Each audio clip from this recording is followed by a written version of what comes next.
Paciente, 35 anos, é internado por infecção do trato urinário grave. Você de plantão, com medo de correr risco, decidiu prescrever moxifloxacino, que é uma quinolona de alto espectro e uma das mais modernas do mercado. O paciente, 3 dias depois, evolui com piora e entra em sepse. Que erro foi cometido aqui? Fica comigo, porque hoje a gente vai entender porque nunca se deve utilizar moxifloxacino em infecções do trato urinário. Roda a vinheta.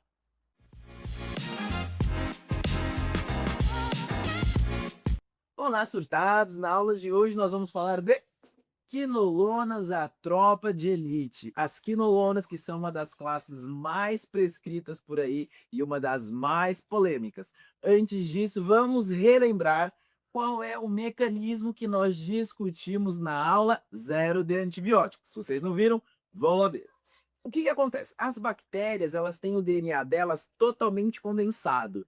Para fazer a leitura, existe uma enzima, essa enzima é a topoisomerase, ela tira essa tensão que existe no DNA e ela junta esse DNA de novo. Aonde que as quinolonas vão atuar? Justamente nessa enzima. Então, nós vamos dizer que as quinolonas fazem uma inibição da topoisomerase. É, uma inibição da topoisomerase. Exatamente. Inibindo essa enzima, as bactérias não conseguem ler nem expressar o seu DNA. Tudo bem, João, já sei qual é o mecanismo, mas me diga, quem são os elementos? Quem são as quinolonas que vão nos acompanhar hoje? Hoje falaremos de norfloxacino, vamos falar de ciprofloxacino, vamos falar de levofloxacino e vamos falar de moxifloxacino. Então, esses são os nossos elementos. João, tem outra divisão? Tem, porque dessas quinolonas, duas delas atuam majoritariamente em quê? Em gram negativo. João, funciona para gram positivo? Não. E existem outras duas que vão atuar tanto em gram negativo quanto em gram positivo. Então, norfloxacino e ciprofloxacino, eles têm uma chave que vai entrar numa fechadura só de bactérias gram negativas. Ah, então para gram negativas nós temos ciprofloxacino e temos norfloxacino. João, então quer dizer que as outras duas, levo e mox, são para gram positivas também? Sim, elas vão atuar em gram negativo, vão atuar em gram positivo, em alguns atípicos, em alguns anaeróbios, elas são mais diversas. Então aqui estamos falando de levofloxacino e estamos falando de moxifloxacino. Ótimo. Então, lembrando que ele tem essa subdivisão. João, como que eu sei quando usar cada uma das quinolonas? Calma. Existe uma divisão, tem uma divisão do diafragma. Tudo aquilo que for acima dele, vamos dizer que são quinolonas supradiafragmáticas ou quinolonas respiratórias. Tudo aquilo que estiver abaixo, nós vamos dizer que são quinolonas infradiafragmáticas ou quinolonas entéricas e urinárias. Ah, então podemos dividir em quinolonas, quinolonas respiratórias e podemos dividir em quinolonas, quinolonas entéricas ou urinárias. Urinárias. João, isso é importante? Muito, porque isso vai dividir nossa compreensão em qual quinolona ajuda em qual situação. Lembrando que quando falamos de infecções das vias respiratórias, estamos falando de quem que nós vimos na aula de beta-lactâmicos? Estamos falando de streptopneumoniae. Estamos falando de quem mais? Estamos falando de streptopiógenes. Estamos falando de hemófilos influenzae. E estamos falando também de Moraxella catarrhalis. João, vamos revisar diante de cada uma causa? O streptopneumoniae é o principal agente associado à pneumonia por pneumococo, assim como o streptopneumoniae Haemophilus influenzae e Moraxella catarrhalis estão associadas a sinusites bacterianas e otites. João, aonde é que o piógenes entra? O piógenes é o principal patógeno de faringoamidalite, que é aquela infecção nas tonsilas palatinas, antigamente chamadas de amígdalas. Então, é o agente da amidalite. Tudo bem? João, agora quem são os principais agentes de trato urinário e entérico? Aqui nós estamos falando de E. coli, estamos falando de Klebsiella, estamos falando da nossa querida, famosa, jamais esquecida, Pseudomonas aeruginosa. João, toda aula a gente fala de pseudomonas. Toda aula a gente fala de pseudomonas porque elas são importantes, elas têm uma mortalidade para o paciente importante e elas têm um tratamento que precisa ser cuidado com carinho, porque elas são realmente de uma especificidade alta. Então, lembrando que essas são as bactérias respiratórias e essas são as bactérias entéricas ou urinárias. João, vamos falar então como que as drogas resolvem. Vamos começar então pelas quinolonas respiratórias. Começamos falando de levofloxacino. João, antes de você explicar, me conta uma coisa. Por que que todas têm flox? Porque na molécula das quinolonas tem um átomo de flúor. Então, o flox vem de flúor. Então, todas que têm flox são quinolonas. O levofloxacino, ela é uma quinolona que ela vai cobrir o quê?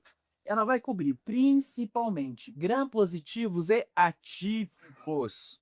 Atípicos. João, não lembro que são atípicos. Vamos fazer um remember da microbiologia. Quando as bactérias têm aquela parede diferente, a gente pode classificar em gram-positivo, em gram-negativo e atípicos. Quer dizer que aquela membrana externa dela, ou aquela parede externa dela, ela tem uma composição diferente da maioria das bactérias e por isso classificamos como atípicas. João, quando a gente está falando de vias aéreas, a gente está falando de que tipo de problema mesmo? Vocês vão lembrar que nós estamos falando de sinusite e otite. Mas lembra que é sinusite e otite bacterianas. Bacterianas. João, que mais? Nós temos também o pulmão. Se eu tenho pulmão, eu estou falando de pneumonia. João, qualquer pneumonia? Não. Vocês vão lembrar que na aula de beta-lactâmicos nós dissemos que eles são a nossa primeira escolha por pneumonia, quando a nossa suspeita de pneumonia é por pneumococo, que é o principal agente da pneumonia. Então, às vezes, esse pneumococo ele pode ser multiresistente. Então, nós precisamos escalar as drogas. Então, o levo é uma alternativa quando temos uma pneumonia complicada que não foi resolvida por outras drogas. Então, aqui estamos pensando em uma pneumonia por pneumococo, mas um pneumococo resistente. Tudo bem? João, que mais podemos ter? Nós também podemos ter pneumonia por outros agentes? Claro! Então a nossa pneumonia pode ser por pneumococo ou a nossa pneumonia pode ser por atípicos, né? Atípicos. João, quem são os atípicos? Quando falamos de atípicos, precisamos lembrar de 3 bactérias super camaradas. São elas: a Legionella, temos que lembrar de Mycoplasma, temos que lembrar de Chlamydia.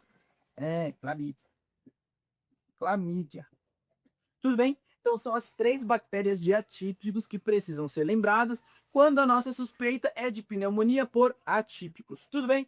Então lembrando que este é o grupo de bactérias e infecções que a gente vai ter na cabeça quando estivermos pensando em usar levofloxacino. Tranquilo?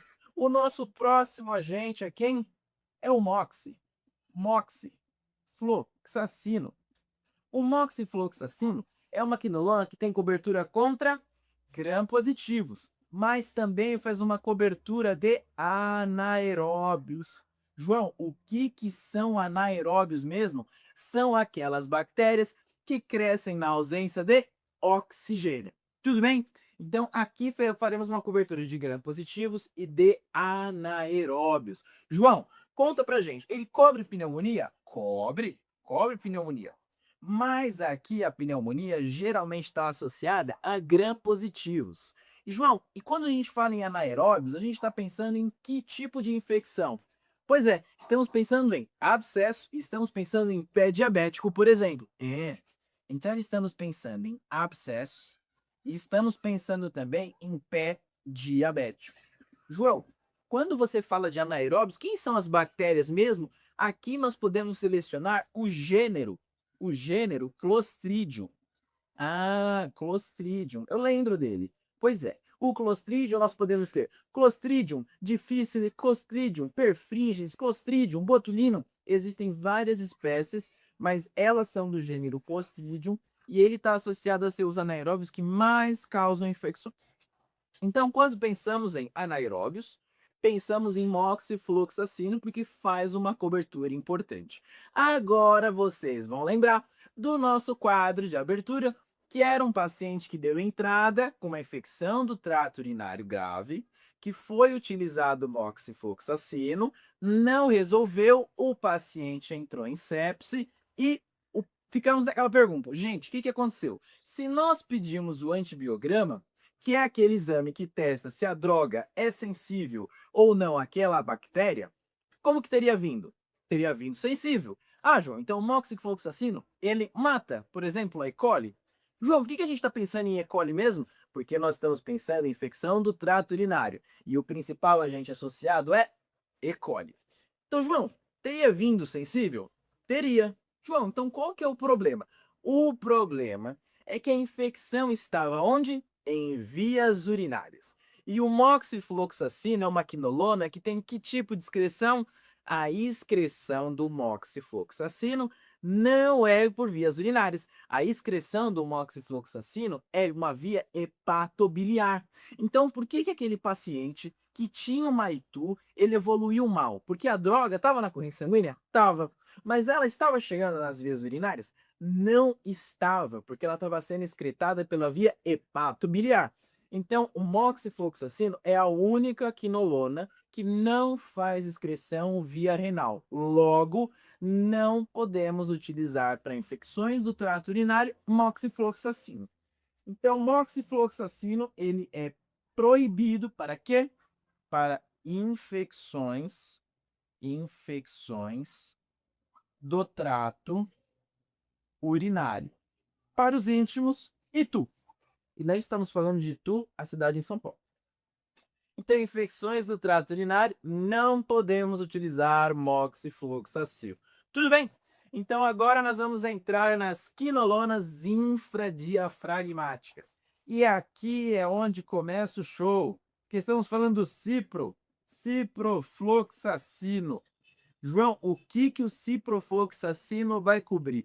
O ciprofloxacino ele faz uma cobertura de gram-negativos. João, o que nós temos abaixo do diafragma? Nós temos, por exemplo, o rim.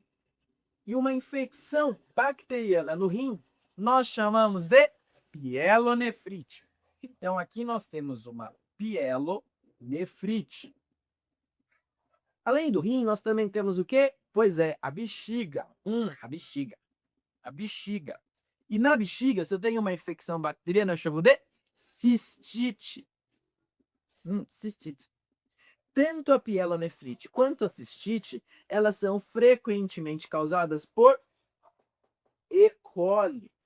E. coli. E é aqui onde começa a nossa discussão, porque hoje é muito comum e está na moda que se prescreva ciprofloxacino para infecções do trato urinário não complicadas. João, qual que é o problema disso? O problema é que ela não é a primeira droga de escolha e, além de não ser a primeira droga de escolha, existe um problema que é assim, o ciprofloxacino, ele é uma bala de canhão.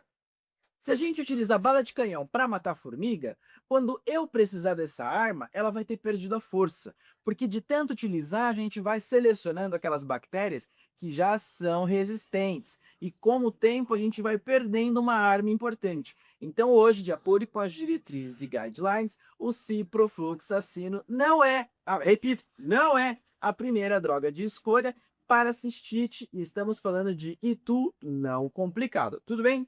Então, João, ele mata a bactéria? Mata. É a primeira droga de escolha? Não é a primeira droga de escolha. João, o que mais temos aqui? Nós também temos a próstata. Então, se eu tenho a próstata, eu tiver uma infecção, eu vou chamar de prostatite. Prostatite. Prostatite.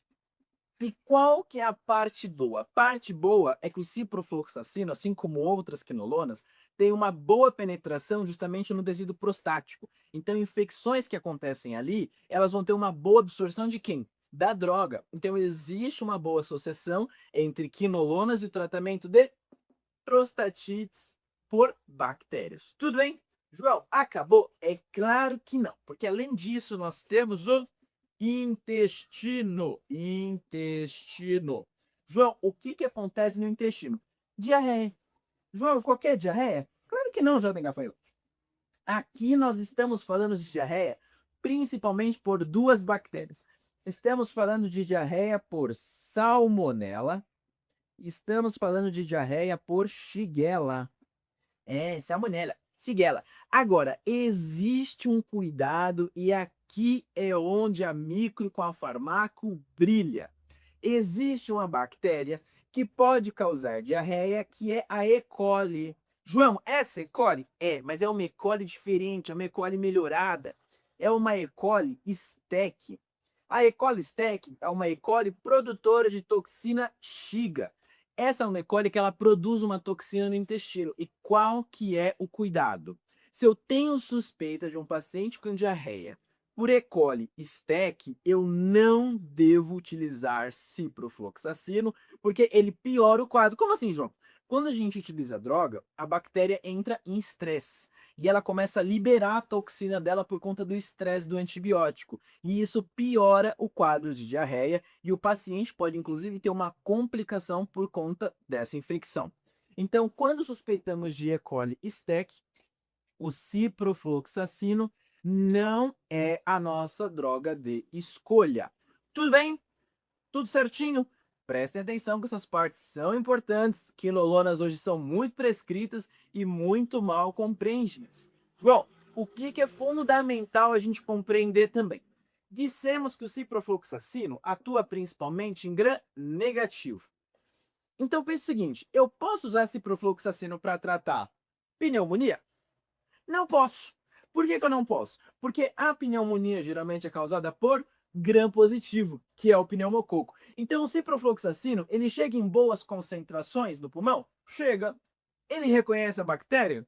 Não. Então o ciprofloxacino, ele não é utilizado para o tratamento de pneumonia. Pneumonia. Tudo bem? Vocês estão suspeitando de pneumonia, e principalmente pneumonia por pneumococo, nós não podemos utilizar ciprofloxacino. Tudo bem? E com isso nós vamos para a nossa última quimolona, que é ninguém menos importante que o norfloxacino. João, qual que é a importância do norfloxacino? O norfloxacino foi a primeira quinolona a ser desenvolvida e ela foi desenvolvida com um problema. Que problema é esse, João? Conta pra gente. O problema é que ela tinha uma baixa absorção no intestino. Qual que é o problema, então? Essa droga, ela ao ser administrada, ela não chega em boas concentrações no sangue, logo ela trata muito pouco. Então ficou aquele problema de absorção do norfloxacino. Mas aquele aluno esperto, inteligente, aquele aluno que curte, comenta, compartilha os vídeos do Surto de Saber, ele pensou o seguinte, ó, mas se ela não é absorvida, então a droga fica no tubo digestório, não é verdade? Porque se não absorveu, a droga tá lá. Eu não poderia utilizar essa droga para tratar infecções do próprio tubo digestório? Você pode, e inclusive o norfloxacino ele é utilizado nessas situações, mas não é qualquer infecção. Hoje ele é muito utilizado para uma condição em que chamamos de PBE, PBE em cirróticos. João, o que é a PBE? É a prática baseada em evidência? Não, calma, essa daí é outra e também é importante. Mas aqui a PBE é a peritonite bacteriana espontânea em pacientes cirróticos. O paciente cirrótico, ele tem algumas alterações cardiovasculares e por conta disso ele fica mais suscetível a infecções na cavidade abdominal, no peritônio. e infecções espontâneas, justamente porque essas bactérias que estão no intestino, elas podem invadir a cavidade abdominal e fazer uma peritonite espontânea. Então, nesses pacientes, o norfloxacino ele é utilizado de maneira profilática. Então estamos falando de profilaxia de PBE em pacientes cirróticos. Importante lembrar que o uso do norfloxacina é para infecções no tubo, muito semelhante com o que nós vamos falar da vancomicina em aulas futuras. Tudo bem, surtados? Então é importante lembrar que este é o nosso quadro. E eu deixei para falar agora da querida, da famosa, da super importante Pseudomonas. João, o que nós temos para falar da Pseudomonas? Pseudomonas. É aeruginosa? É aeruginosa. O que tem de importante da Pseudomonas? A Pseudomonas ela é sensível a duas das nossas quinolonas. E que quinolonas são essas, João? Eu estou falando do cipro e eu estou falando do levo. Então, a Pseudomonas ela é sensível ao ciprofloxacino, e ela também é sensível ao levofloxacino. João, qual que é a importância disso? A importância é que nós temos quinolonas que podem ser alternativas para outras drogas que nós já vimos na aula de beta-lactâmicos. E tem mais uma coisa que é fundamental. Imagina que eu tenho um paciente internado e aí a gente pensa, bom, o paciente que está internado, a gente precisa tratar ele uma infecção por pseudomonas. Até agora, o que está dentro da nossa caixa de ferramentas? Na aula de beta-lactâmicos, nós vimos que a gente pode utilizar piperacilina com tazobactam, o famoso pipetazo, ou conhecido como tazocin.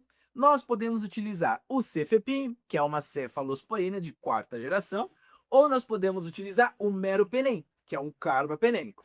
Qual que é o problema dessas três drogas? As três drogas são de administração intravenosa. Então, esse paciente tem que ficar no hospital.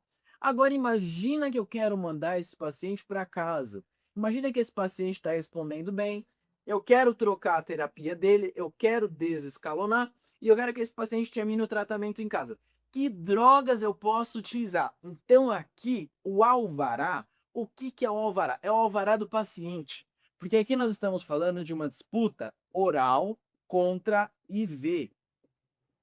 As três drogas que nós já conhecemos, que é o Tazocin, que é também quem mais? Cefepime.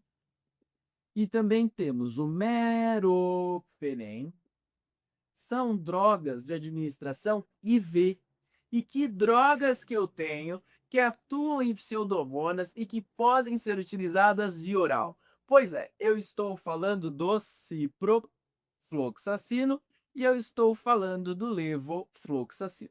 Então, são alternativas de via oral se eu penso em mandar esse paciente para casa e não deixar ele internado no hospital. Então, tenham isso em mente que isso é importante.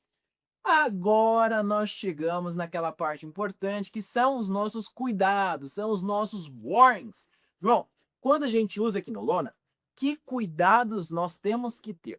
O primeiro cuidado é que a quinolona ela está associada a uma degradação de colágeno. E não só de colágeno, como ela está associada também a uma captura, a um sequestramento de quê? De íons de magnésio. Então, quem que fica sensível nesse momento? Os tendões. E existe uma associação com o tendão de Aquiles. Tendão de Aquiles. Porque no uso mais prolongado de quinolonas, ele fica fragilizado e aumenta o risco de ruptura desse tendão. Então, João, em quem que eu tenho que tomar cuidado ao utilizar quinolonas? Em idosos e em atletas. São dois grupos de risco que, ao utilizar quinolonas, pode ter como evento adverso ruptura de tendão. Então, aqui temos que ficar atentos a ruptura em idosos e atletas. Lembrando que a gente acabou de falar que existe um risco aumentado para ruptura por conta dessa degradação do colágeno, do ponto de vista cardiovascular, o que é preocupante? Imagine um paciente que tem um aneurisma de aorta. Esse paciente que tem um aneurisma de aorta, ele já tem um vaso que é doente. Imagina que agora a gente vai diminuir o colágeno desse vaso. Concordam que esse vaso fica mais fragilizado? Então, um paciente com aneurisma de aorta, quando utiliza uma quinolona, ele tem um risco aumentado para ter uma ruptura desse aneurisma. Então, precisamos ficar atentos em pacientes com aneurisma de aorta. João, que mais? As quinolonas também estão associadas com o prolongamento do intervalo QT, aquele do ciclo cardíaco. Então, aqui nós temos que ter cuidado com QT longo. QT longo. João, que mais? Além disso, existe um risco aumentado para um tipo de taquiarritmia, que é a torsades de Pointes. Então, a torsades de Pointes, que é um tipo de taquiarritmia, existe um risco aumentado sob o uso de quinolonas. Torsades de Pointes. João, que mais? Do ponto de vista neurológico, as quinolonas, elas diminuem o limiar de excitabilidade do neurônio. Então eu tenho risco aumentado para epilepsia. Então aqui temos que ter um cuidado que é o quê? Excitabilidade neuronal. Existe uma diminuição. E qual que é o risco? O aumento do risco para epilepsia. Então, percebam o seguinte, o que nós vimos até agora? Vimos qual que é o mecanismo que essa droga age, vimos quem são as bactérias que ela costuma cobrir, essas bactérias causam que tipo de infecções, João? Vimos que infecções elas causam, e vimos como escolher a droga baseado no local, baseado na infecção e baseado na origem. Então percebam que a gente vem construindo o raciocínio. Por quê? Porque no surto, o raciocínio tem que vir antes do protocolo. Primeiro a gente entende a doença e depois a gente insere a droga ali junto com ela. Tudo bem? E com isso nós chegamos a falar das quinolonas e eu vou fazer agora um disclaimer, porque isso é importante, porque aquele aluno atento vai dizer o seguinte: João, você falou de cipro, você falou de nor, você falou de levo e de moxifloxacino, mas você não falou do gemifloxacino. O gemifloxacino também é uma quinolona, mas ele é uma quinolona que o espectro dele é muito parecido com aquilo que o cipro e a levo já fazem. Então, foi uma quinolona que começou a ser descontinuada porque ela começou a ter muitos eventos adversos, principalmente com coceira de pele. E tem um segundo ponto que é o seguinte: existe uma grande farmacêutica em São Paulo, não direi o nome, mas a principal produtora de gemifloxacino, ela descontinuou a produção desse antibiótico nos seus laboratórios. Isso quer dizer que você, aluninho, futuro prescritor, não vai encontrar essa droga no mercado. Então, apesar dela existir na literatura, hoje ela não é praticamente utilizada mais. Tudo bem? Se vocês acharam que fez sentido, curtam, comentem, compartilhem e manda para aquele amiguinho de vocês que adora usar o Macipro na cistite, não sabe por quê, mas ele acredita que é o mais seguro para se proteger, ele deixa de pensar. E você, surtado que acompanhou até aqui, deixa o like e coloca aí nos comentários Cipro para eu saber que vocês sabem que Cipro não é a primeira opção. Com isso, nos encontramos no próximo episódio em mais um Surto de Saber.